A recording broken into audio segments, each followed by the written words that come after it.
धुळे महानगरपालिकावर राष्ट्रवादीनाच महापौर बशी असे उद्गार कांतीलाल दाळवाले यांनी मोहाडी येथे कॉर्नर सभेत काढलेले. धुळे सत्ताधारी पक्षाने धुळे शहरात कनागोंदी कारभार चालवला आहे.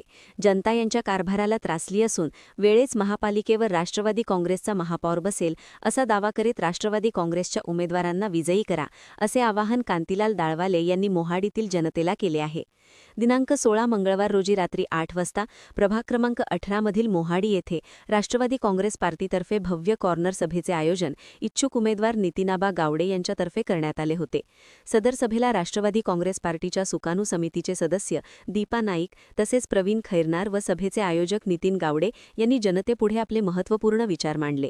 सदर सभेच्या अध्यक्षस्थानी असलेले माजी सभागृह नेते तथा कांतीलाल दाळवाले यांनी अध्यक्षीय भाषणात सभेला संबोधित करताना सांगितले की एवढ्या कडाक्याच्या थंडीत सुद्धा सत्ताधारी पक्षाच्या मनमानीला कंटाळलेले मतदार, माता भगिनी, वयस्कर नागरिक तसेच युवक वर्ग एवढ्या मोठ्या संख्येत उपस्थित असल्यामुळे नक्कीच यावेळेस महापालिकेवर राष्ट्रवादी काँग्रेसचा महापौर बसेल असा विश्वास व्यक्त केला व सत्ताधारी पक्षाने धुळे शहरात कसा अनागोंदी कारभार चालवला आहे याची माहिती मतदारांना दिली.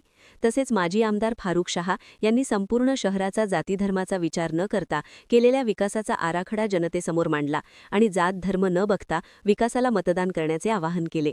ज्यांनी मोहाडीचे केले 3 तुकडे त्यांना सत्तेबाहेर करून करा लुकडे असा संदेश देऊन त्यांनी आपले अध्यक्षीय भाषण संपवले. या सभेला व्यासपीठावर सुकाणू समिती सदस्य दीपा नाईक, डॉ बापूराव पवार, प्रवीण खैरनार, देवा बागुल, कन्हैया साखरे, कुणाल मरसाळे तसेच मोहाडी परिसरातील वरिष्ठ नागरिक व सभेचे आयोजक नितीन आबा गावडे आदी उपस्थित होते.